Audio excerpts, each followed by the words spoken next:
भुट्टा साहब बताएंगे कि जो बार बार परीक्षाएं कैंसिल हो रही हैं, रद्द हो हैं जी? गई, हाँ। नीट की परीक्षा रद्द हो गई, महाराष्ट्र में भी परीक्षा रद्द हो गई है, क्या कहेंगे इसके लिए? ये सबसे पहले शुरुआत हुई थी हरियाणा से।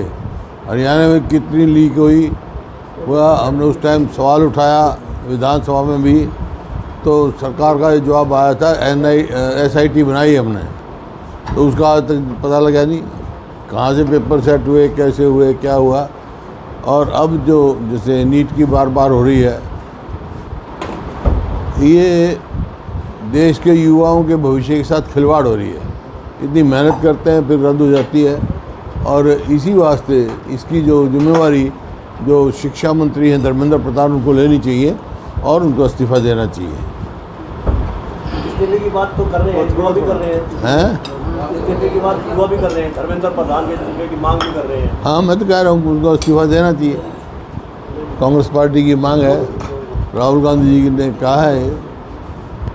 आजकल एक मामला बहुत ज़्यादा उछल रहा है, आस्था का प्रतीक भी है, राम मंदिर में चोरी का मामला।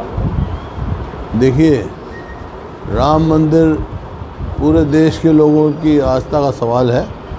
बहुत लोगों ने यहाँ डोनेशन दिया उनको, कई किलो चांदी दी।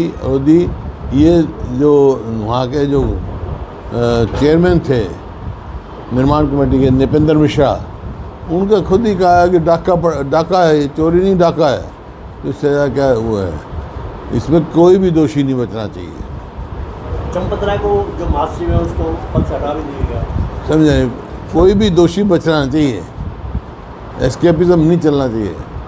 ये बहुत बड़ा जो जिसने भी किया है, बड़ा भारी पाप किया है जो डोनेशन का। हमने बीजेपी के नेताओं से बातचीत की थी कि आस्था का चोरी का सवाल है, कांग्रेस का लगातार आरोप लगा रही है। उन्होंने कहा कि कांग्रेस से पूछना कि उन्होंने कौन सा चंदा दिया क्या। सबने दिया चंदा, क्यों नहीं दिया? कांग्रेस ने क्या, पूरे देश के लोगों ने दिया। मुख्यमंत्री नवजोत सिंह सैनी आज तक पंजाब में ज़्यादा समय व्यतीत कर रहे हैं, चुनाव है अगले साल। वो तो है, क्योंकि हरियाणा में तो कुछ करने को है नहीं उनके पास।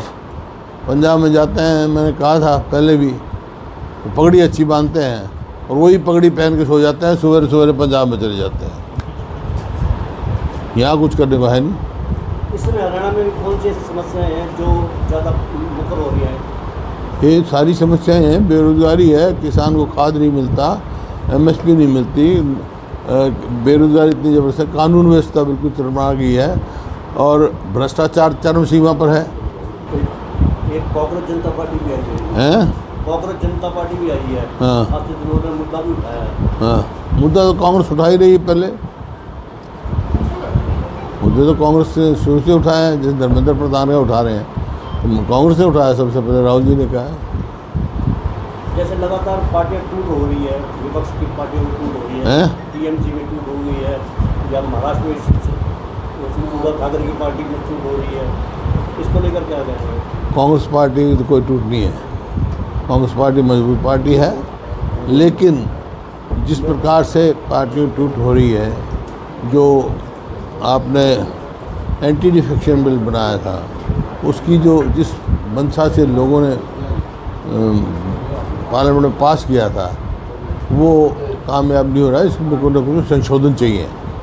जैसे हमारे यहाँ हरियाणा में 5 आदमी ने राज्यसभा के इलेक्शन में वोट नहीं दिए।